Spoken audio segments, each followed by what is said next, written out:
How much of this is about showing not just your voters, but the public that you guys are willing to stand up to President Trump, the administration, and the sort of abnormalities of his governance versus just the narrow demands about ACA subsidies and Medicaid funding?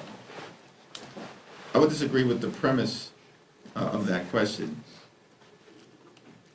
The health care of the American people is not a narrow demand.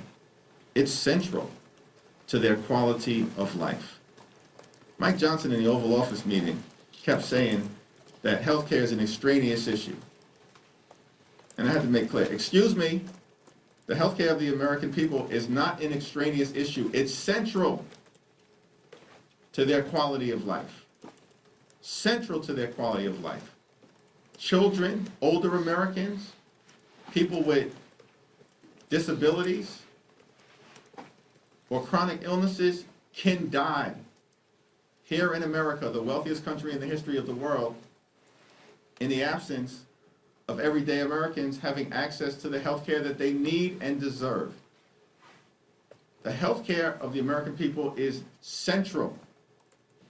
Now, there are a lot of other challenges that we have to confront with the Trump administration, including, of course, its assault on the economy and the failure of Donald Trump and Republicans to actually lower the high cost of living. But that cost of living challenge is also central to the fight that we are having right now on Capitol Hill. Because healthcare premiums, copays, and deductibles are about to dramatically increase for tens of millions of Americans of every race and every region and every religion in this country. It's going to dramatically increase in an environment where America is already too expensive. And we can't allow that to happen. And time has run out in terms of Congress taking the steps necessary to extend the Affordable Care Act tax credits. Republicans keep delaying and delaying and delaying.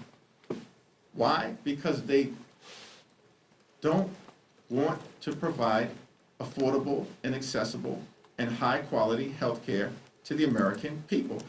That's the Republican position, and it's been that way for a long period of time. It's the reason why we can't simply agree to have a conversation with the Trump administration or Republicans about the Affordable Care Act. Because why in the world would we trust these people, particularly as it relates to the Affordable Care Act, when they've been obsessed with killing Obamacare for the last 15 years? And because the American people have aggressively pushed back, they failed repeatedly. But that hasn't stopped them from continuing to try.